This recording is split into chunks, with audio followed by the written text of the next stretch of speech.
नमस्कार, मैं हूं वीरेश सिंह। आईटीआई के टॉक शो में आपका स्वागत है।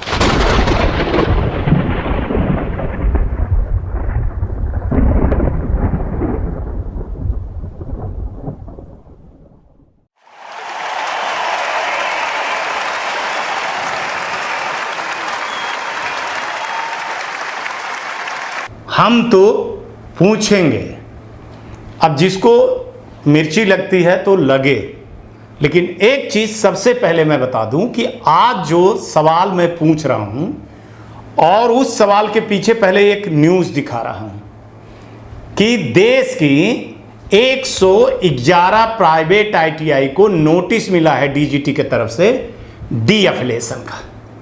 जो पहला है कर्नाटका, बिहार और मध्य प्रदेश के, तीनों को मिला करके 111 प्राइवेट आईटीआई पर डीएफिलिएशन का तलवार लटक रहा है।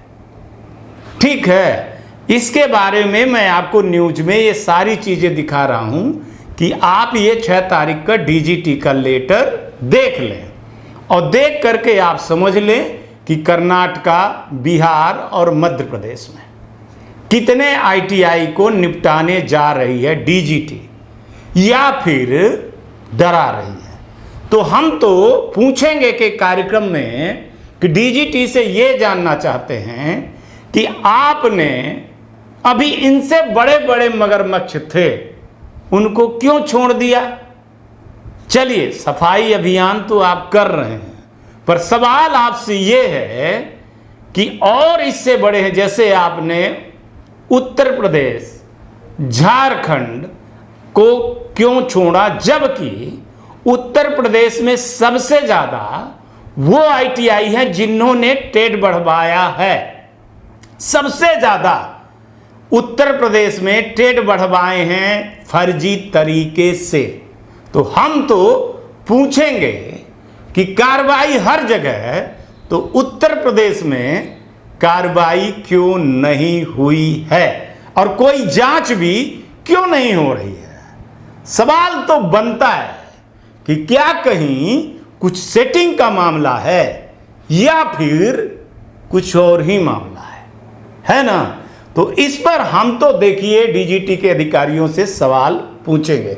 और आज जो सवाल हम पूछ रहे हैं कि यही कि उत्तर प्रदेश और झारखंड के साथ में इतनी रियायत क्यों दी जा रही है, जबकि उत्तर प्रदेश में इतनी आईटीआई है कि देश भर में सबसे ज़्यादा आईटीआई है, पर वहाँ जो है तो प्राइवेट आईटीआई पर जांचें क्यों नहीं, वहाँ पर डीएफिलिएशन की तलवार क्यों नहीं लटक रही है, जबकि वहाँ सबसे ज़्यादा ऐसी फर्जी आईटीआई है जो कागज़ पे चल रही हैं, चाहे वो मथुरा हो, मेरठ हो, कानपुर हो, इलाहाबाद हो, बहुत सारी जगह पर जो है तो फर्जी आईटीआई चल रही हैं, सिर्फ कागज़ पे चल रही हैं। तो उन पे बलिया में चल रही हैं। बलिया में तो कहते हैं कि इतनी आईटीआई हैं कि जो माने टेट बढ़वा लिए हैं, लेकिन 2-2, 3-3 कमरे पर चल रही है। लगभग 15 से 16 आईटीआई ऐसी हैं जो टेट बढ़वा करके बैठे हुए हैं फर्जी तरीके से, लेकिन उन पर कार्रवाई क्यों नहीं हो रही है। शिकायत करने के बाद भी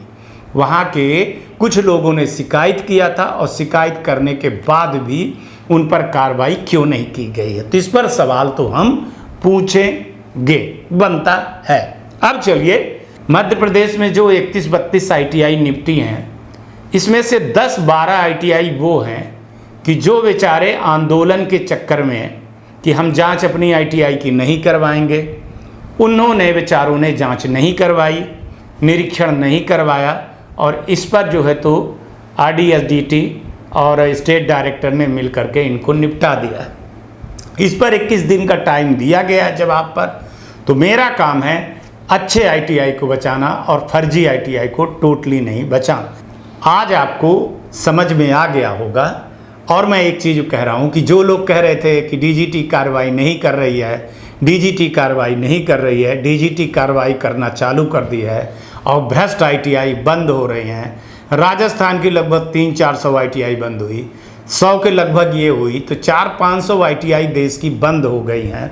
और अगले बार अभी जब आएगा तो आप देखते जाइए कि जुलाई तक में कितनी प्राइवेट आईटीआई बंद होती है। एक चीज़ और बता दूं कि जो लोग कह रहे थे कि ऐसे ही सिस्टम में होता है, पहले कभी जो भी चीज़ें होती थी ना तो होता रहा साहब। अब ये ITI टॉक शो का ज़माना है, वीरेश सिंह की आवाज़ है, और वीरेश सिंह जब दिखाएंगे खबर तो आप याद रखिए कि 150 लोगों को मैं जो है तो जीना हराम कर देता हूँ। मेरे को प्राइवेट का कोई देखे, लड़के देखे, उससे कोई मतलब नहीं। मैं सिर्फ ये न्यूज़ 150 सरकारी तंत्र पर बैठे वो लोग हैं जिसको न्यूज़ दिखाने पर असर होता है, और हो रहा है, प्रमाण आपके सामने है। कुछ दिन आप पहले आप राजस्थान को देखे थे, अब मध्य प्रदेश, बिहार और कर्नाटका की बारी, अगले बार उत्तर प्रदेश की जांच जरूर होगी। आज तक के लिए इतना ही, कल आएंगे तो फिर किसी नए मुद्दे पर बात करेंगे। तब तक आप लोग अपना ध्यान रखिए और आसपास सफाई रखिए और बड़े बुजुर्गों का सम्मान जरूर करिएगा। फिर जैसा मना है ना वैसा करिएगा। गर्मी आ गई है तो चिड़ियों और पौधों को पानी दीजिएगा। नमस्कार, जय हिंद, जय भारत।